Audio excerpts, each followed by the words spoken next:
Hey, all, Baruch Halevi, B here from B Halevi Coaching and Counseling. I want to talk to you today about um, my book, The Guy in the Glass, 6 Questions to See the Man You Were Meant to Be. I want to talk to you about Chapter 2, What Do You Do? So that's what we're going to dig into. The book, The Guy in the Glass, just came out a couple weeks ago, month, coming up on a month, I guess. And I wrote this over the course of a couple of years in my experience with coaching, counseling, guiding men. I love guiding people in general, but men in particular. And I set out to really focus on men because I am a man and I know men and I really get what it means to be a man and the struggles they're up against. And so, one of the things I really wanted to hit on in this book was to reimagine ourselves at the midlife crossroads. And this book is for anybody of any age, men or women, but it's specifically written for men around the midlife crossroads.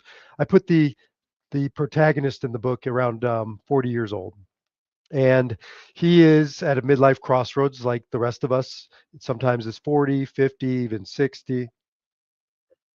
But we all come to a point where, as Dr. Carl Jung said, the old rules, the old ways, the old goals, they don't work anymore. They don't make sense anymore. What Carl Jung said was what worked in the morning begins to fail you in the afternoon. And yet we don't know how to navigate these crossroads. Nobody showed us, nobody taught us. We don't know what those new goals are, those new rules are.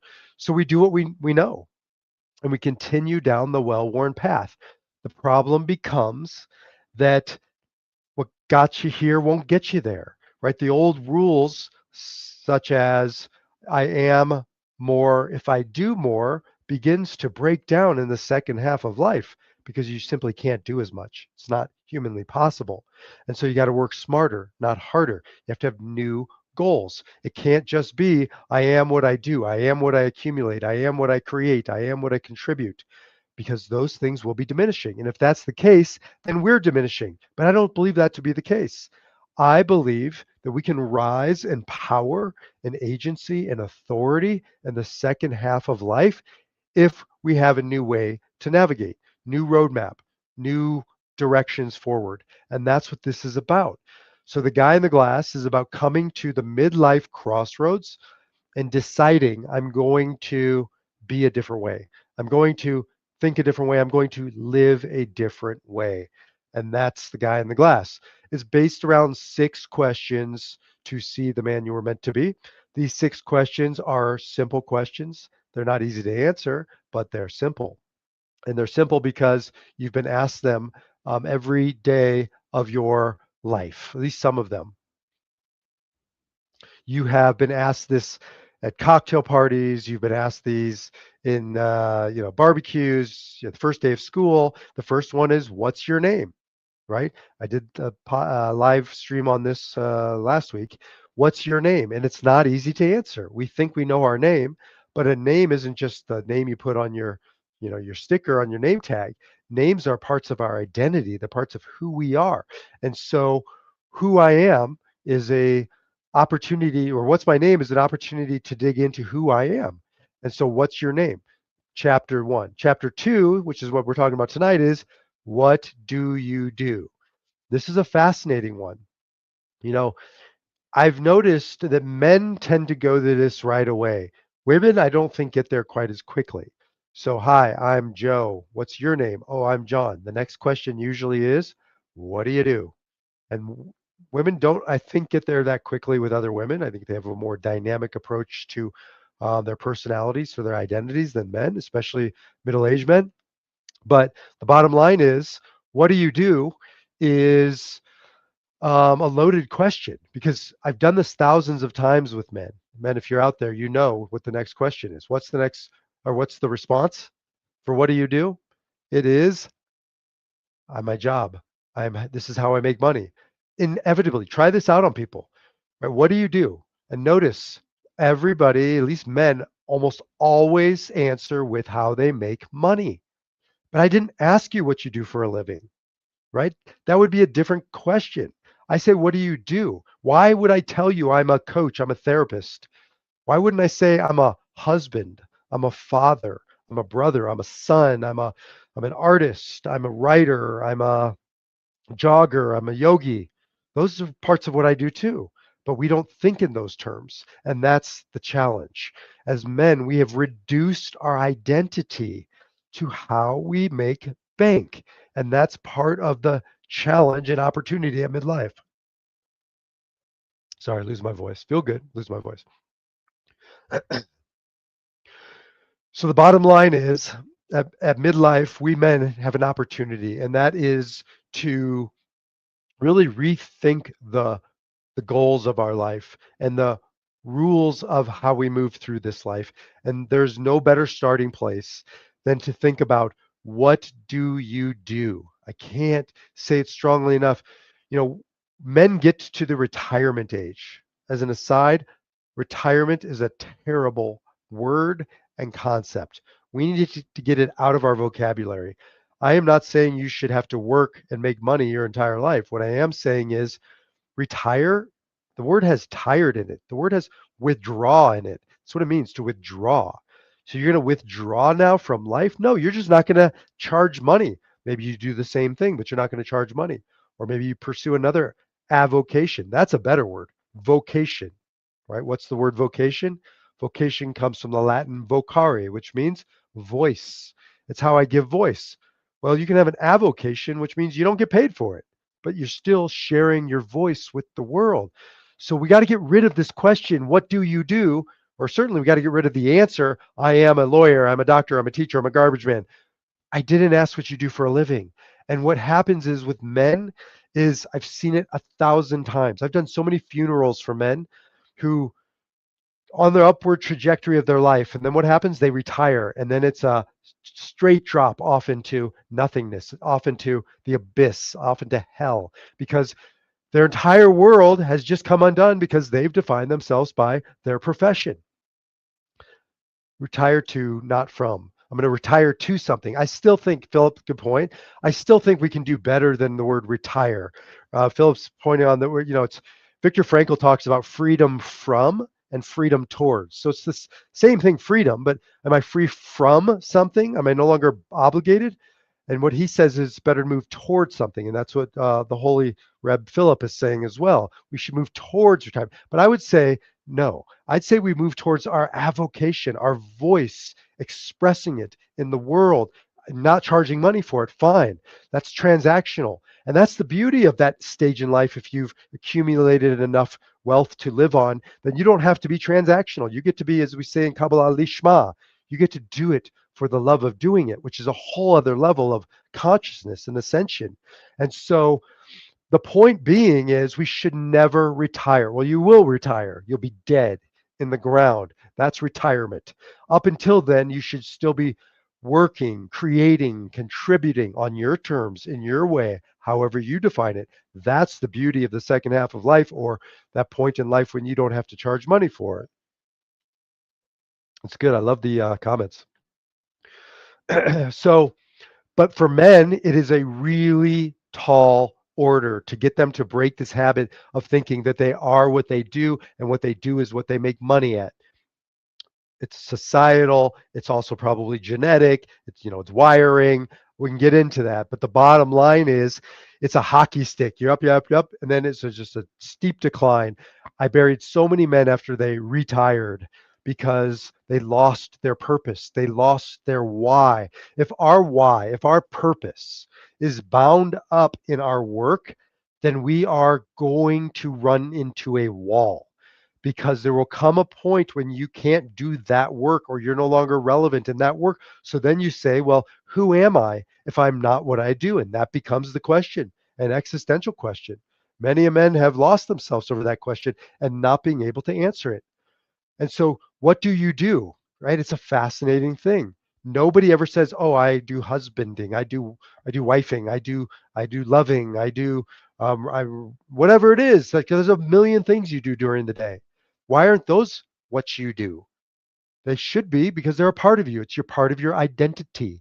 And that's what we're talking about in chapter 2 of The Guy in the Glass, 6 questions to see the man you were meant to be, is that, as it's been famously said, you are not a human doing, you're a human being. The problem is we actually act like human doings. We act like um, we are the sum total of our actions and contribution, physical contributions to the world. Philip says, or that you don't need to survive on what you are doing. So that's part of it too, right? When we're in the doing mode, right? It's just survival. And there is a survival quality, especially to the first half of life. One of the beauties and blessings of the second half of life is that you get this point where you realize like surviving is not enough. It's not about how much you accumulate and how much you have, and it's also about, joy. It's about experience. It's about slowing down. To do is to be. Maybe, but I sit in meditation every morning and I don't do. I really try not to do. I try to cease doing and tap into this place of being. I try to tap into this place of God. God to me, it's my experience, is Mountain Prana Breathwork is on. Wow, I feel honored. Um, you should check out Mountain Prana Breathwork, by the way. This is exactly, thank you. That's divine timing. Thank you, Mountain Prana. Um, breathing, the name of God in Kabbalah. There's many of them. I talk about it in here. I think it's chapter something. I don't know. 3. No, 1. Ahiyeh, Asher, Ahiyeh. Moses says to God, "What's your name?" Yeah, that's chapter 1. What's your name? And God says to Moses, Ahiyeh, Asher, Ahiyeh, which means actually the name of God is sometimes translated to Adonai, sometimes to Jehovah, sometimes to Yahweh. Those are all mispronunciations. There's no way to pronounce the name of God. It's all consonants. It's no vowels. And the mystics say it's probably, yeah, the sound of the breath, breathing, right? Being, letting go of the doing, letting go of the achieving, of the becoming. And by the way, you can do this to meditation. You can turn meditation into doing. There's a famous joke about a kid in college, master's program, going to become a doctor, and he drops out and he says to his parents, "I reject your doing, your Western ways. It's so about achieving and doing." And he goes off to an ashram in India, and his mom calls him and says, "Hey, Ira, come home." And he says, "Mom, I'm not coming home. I found so much peace. Found so much bliss here. And currently I'm number 2 in the ashram. And the guru says if I keep working, I can be number 1." Right? We can turn anything into a doing, into a competition, into a hierarchy. And that's part of the climb. It's not a bad thing. The morning of life, the first half of life, we need to climb. We need to achieve. We need to conquer. We need to accumulate. Fine. But you get to a point at hopefully where it's no longer about climbing a ladder.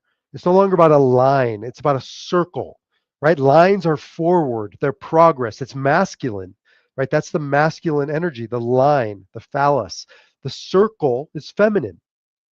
And I do believe, especially for men, that the second half of life is an invitation into more of a feminine experience of ourselves in the world, which means relationship, not doing to get somewhere, but being um, to be in relationship, to be connected, right? There's no end; it's all a means. And so, this idea for men, especially midlife and onwards, what do you do? Really rethinking and expanding that, right? I do meditation. I do artwork. I do walks in the park. I do sit and contemplate whatever. Expanding our identity as men is crucial. I can't think of a bigger trap door for men than when we combine our identity with our doing. I'll share with you some personal anecdotes, and I talk about it in the book. But I was conscious of this when I became a rabbi, um, not to conflate what I do with who I am. Right? It's a title. It's not who I am. But it's almost impossible. I don't know many clergy in general, rabbis in particular, who are able to sort of withhold that pressure, because all day, every day, people treating you like you are the title. It's who you are. I think, stars go through this too, and judges and certain professions are just really inclined towards this, where it's very hard to sort of stave off that that pressure. And you start to believe I am the rabbi. They really like me for me. No, it's a mask. It's a role. It's a title. It's an aspect of me. Okay. But is it me? And no matter how hard I tried, it was hard to keep the accolades and the criticisms at bay. It takes a toll as a clergy. I'm now out of it, so maybe I can speak more freely than those who are in it. But it takes a toll on you when people put you on the pedestal and you try not to be. Like, I literally got rid of the pedestal, rid of the beam of the stage in my synagogue, brought it down. It didn't matter. No matter, it's the profession, it's the role, and maybe that's necessary. I'm not necessarily saying it is or it isn't, but for me, I couldn't keep it at bay, and I didn't want to lose myself, and I was. And I had this name, Rabbi B, right? It was like a stage name, and I accepted it, and I'm not no shame in it, but it just became my identity, and it consumed me. And I'm so much more than a thing, a title, and that's the point of this. And so are you. I don't care who you are, from the president of the United States to the guy who sweeps the streets. You are more than what you do. Excuse me. And that's what this is about. And chapter 2 takes us into, what do you do? And it's not our fault. As men, we have been doing this, especially as men, since the beginning of time. Women have always been in more relationship. How do we know that? Because they have babies, right? By definition, they're connected to other. And the part of their being here is to bring that connection to fruition, right? We're not men. We don't have that power. We don't have that capability. And so we start taking it outside of ourselves. Understandably, we're human. We want to make a contribution. We want to nourish and create. But we learned to become gardeners, and I talk about it in the book. Adam, the first human being, according to the biblical myth, is we know nothing about this guy. Nothing. Like, he's naked. He's dropped off in the garden, and he's given one task. And what's the task?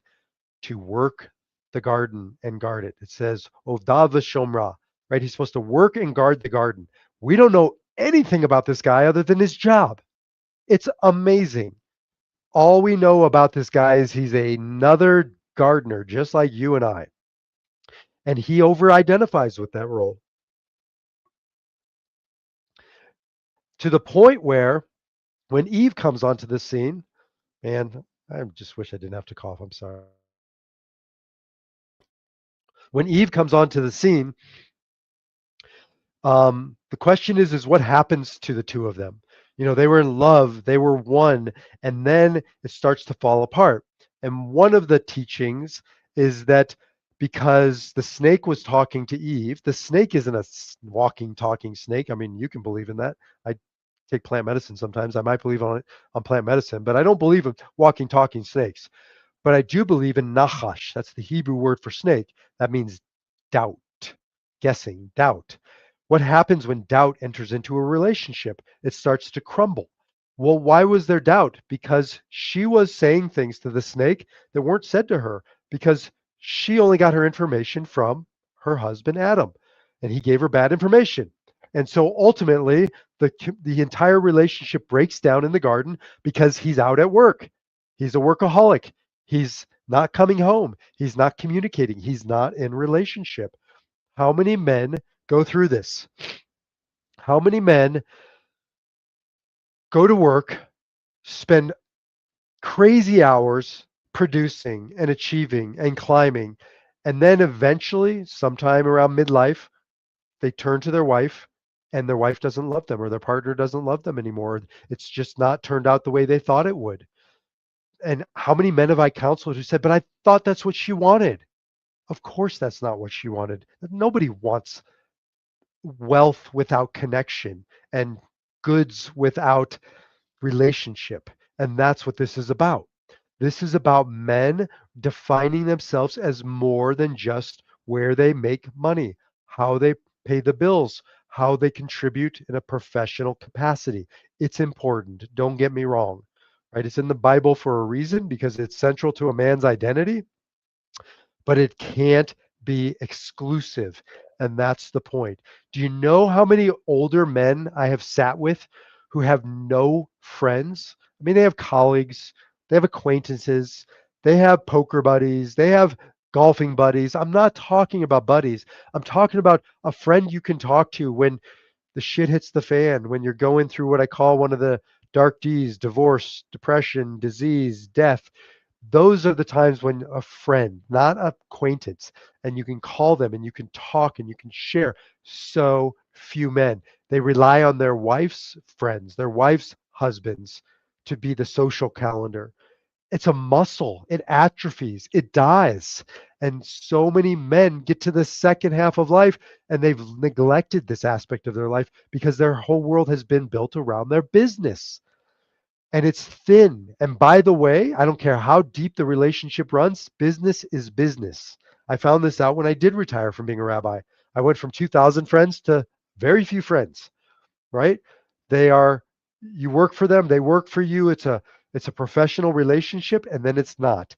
And if that's what it is, you're going to find yourself in loneliness. By the way, what does it say also in the Bible? One of the first things we hear Adam is told, Lo tov herdot adam levado. It is not good for a man to be lonely. It's not good for a person to be lonely. Loneliness is destruction. That's why the Garden of Eden fell apart, because of loneliness, because two people were together and they were lonely. They weren't alone, but they were lonely. Right? That's probably the worst type of loneliness, when you're with somebody and you've never felt more lonely. And why did that happen? Well, in no small measure, because Adam was a workaholic. He was a gardener. He was out there from sun up to sundown, raking and hoeing. So he's not alone. He's passed this down to every man. Every man I have ever known, maybe not every, most men I have ever known have inclined towards overdoing, over action, right? And that is also another aspect. We don't talk about it in this book, but I'm really fascinated by Jungian archetypes, and especially the king, magician, warrior, lover.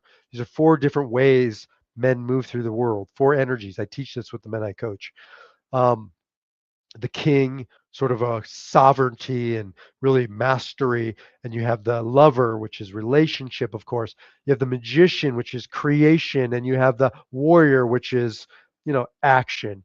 And men, up until a certain point, over rely on usually warrior and some magician, maybe a little lover, right? But warrior, warrior, warrior. We live in a warrior culture. I'm not just talking about picking up arms and going off and fighting. I'm talking about warrior culture in that we are what we do, right? I define my worth, my net worth, self worth. The more I achieve, the harder I work, the more I am. And that problem is that is a slippery slope into hell. It is, because you will do less. By definition, you can't do as much at age 80 as you did at 40. You should be able to do what you do even better, right? But it's going to have to be a working, as my wife, my holy and beautiful and spiritual wife, Ariella Halevi, ariellahalevi.com says, oh, wait, she's on. I didn't know you were on. She says, work smarter. She tells me, by the way, I am my best use case. Like, I am guilty of this probably more than anybody. Work smarter, not harder. I'm an Enneagram 8, a challenger, a warrior by nature. Do more. And guess what? When I do more, it gets worse. It always gets worse. I have to do less, withdraw as an act of love. And this is mystical. This is Kabbalah. The basic premise of Kabbalah, Jewish mysticism, is that God is one. There's only one God. But that means there's no room for you and I, right? How are we here? Because I'm perfect. I'm imperfect. I'm not perfect. And God's perfect. So How do I explain my existence here? Because God, as an act of love, withdrew. It's called simsum. Withdrew as an act of love. Withdrawing is an act of love. Pulling back from doing is an act of love. Moving into just being as an act of love. And that's the second half of life. That's the invitation. Can I go into my beingness, enoughness? And that's really what we're talking about, isn't it, guys? That I'm not enough. And if I do more, I will be enough. But until then, I'm deficient. I'm not worthy. And that's the work, especially second half of life, afternoon of life. Can I start to define my worth by more than my physical contributions, by more than material possessions, what I have in the bank? Can I be more because I am more, because I am enough? Um, that is why men end up in the doing role. Because how many men I coach who go home to their house and they feel like second class citizens. They don't know the domestic aspects of their life. They don't know the routines of the kids. They don't know how to cook the food. They don't know how to contribute in a meaningful way. And they're relegated to sort of second class citizenship. At work, they're masters, they're lawyers, they're doctors, they're businessmen, they're whatever their field is, and they've mastered it. And then you go home to feel like a nothing. And so what do? You double down on what you know, on what you're good at. So he goes back to work. And it's just this vicious cycle. And he gets farther and farther away from his beingness, from his enoughness. And he wonders then, he turns around and his kids don't know him and his wife doesn't love him. And that is a tragedy. That is an absolute tragedy that men think that they will be worthy if they work and they get caught in what I call the decimal chase. One more decimal, right? Six figures, not enough. Low sevens, not enough. High sevens, not enough. I've worked with millionaires who will not be happy until they're billionaires. This is the decimal chase. We're chasing numbers. We're chasing worth outside of ourselves. That's what doing is. That's why spiritual work is not doing, it's being. It's going inward, internally, and really just knowing for the first time who we are and what we are. And what we are is not a human doing, it's a human being. So the bottom line is chapter 2 in the book, The Guy in the Glass, 6 questions to see the man or woman you were meant to be, because this is just as much for women as it is for men. But I did write it specifically for men because that's my client base. And I wrote it because my father's the opening introduction in here. And I talk about his choice to leave this world, suicide, was really not based on what he shared with us in a goodbye note, which was he wanted to be an angel and serve us from the other side spiritually. But that wasn't it. He had a mountain of debt. He didn't have any job prospects. He defined his net worth or self worth by his net worth. And at the end of the day, the math didn't add up, right? And all he saw in the mirror and the guy in the glass was a zero. And here's the math equation for those of us who are barely literate in math: zero times anything is zero. No matter if you have a zero in the mirror, you got nothing. I don't care what you got in the bank. You know how many schmucks I buried who had 7 figures in the bank and nobody liked them? Their wife didn't love them. The kids didn't talk to them. It is not a sign of the man. What you have externally is no reflection of what you have internally. What you have internally is absolutely a reflection of what you have externally. So the shift is, gonna cough 1 sec. The shift becomes you redefining yourself in the second half of life, not by what I do, but who I am. New goals, new ways of being in the world, to expand our identity as men beyond just the things that we do to make money. That's part of the shift. It's an opportunity, it's an invitation to rewrite your life. And all you have to do is go to the guy in the glass. This is called mirror work. I have a workbook in here. You just QR code it, you'll get a workbook. You can do this mirror work where you go to the guy in the glass. You learn to see him, to truly see him for the first time in your life. You learn his name, his true name. You learn what he does and the other questions in this book. And that's what this is all about. It is a roadmap to reimagining ourselves in the second half of life. It's for anybody, men and women, who want to live a life of what I call defying their number, defying those externals that define us, that have power over us, to take back our authority, right? I love this word authority, authorship, who want to author their lives, who want to move forward, writing their next chapter on their terms, their goals, their rules, moving through the world, defining myself already as enough. And then everything else above that is just a bonus and a contribution, and doesn't define me. I just get to enjoy it. So that's what it's about. Guy in the Glass, 6 questions to see the man you were meant to be. Jump over at guyintheglass.com, where you can get the book. You'll get the workbook once you get inside the book. And I'm going to keep doing Facebook Lives. Love to hear from you. Shoot me an email, b@bhalevi.com. Having people on my podcasts, love to come on your podcasts and just kind of share this message. My message really is, maybe I should have led with this. I'll end with it. The 13-minute mission. That's my mission, right? Everything else I do is a how. That's my why. What's the 13-minute mission? I'm glad you asked. The 13-minute mission, tongue twister, is this. In America, every 13 minutes, a man dies by suicide. 80% of suicides are men. It is a silent epidemic that is taking good men from us too soon. And we can do something about it. We can push back the clock. I call it pushing it back 1 minute to 14 minutes, defy the clock. 1 minute means 2,888 men will choose to live this year. And their wives, their partners will not lose them, and their children, and their family, and their friends, and the community, and the world. And if we can do that, man, I leave this world having accomplished something. 1 minute. Help me do that. How do we do that? Glad you asked. Buy the book, Guy in the Glass. Contribute to the 13-minute mission, a nonprofit that I've established to bring education and inspiration to men wherever they are to hear this message. How do we do that? Because Viktor Frankl said, "He who has a why can endure anyhow." Only a man kills himself. Men only kill themselves if they don't have their why, or if they don't have it at the tip of their tongue and they're not living it. A man who has a why does not kill himself. A man who has a why, right, is here to live, is here to give, is here to contribute. He's part of something bigger than himself. My father lost his why. We need to help other men discover, articulate, and live their why. And by the way, there are 2 ways to kill yourself. One is actively, like my father. The other is passively, like so many men, through drugs, through porn, through alcohol, through food, and through just apathy. So this isn't just about active suicide. It's about passive suicide. It's about deaths of despair. It's about living mediocre, average, passive lives. We can do better than this. 13 minutes. How do we do this? Get men into peer groups. I run men's peer groups, now virtual.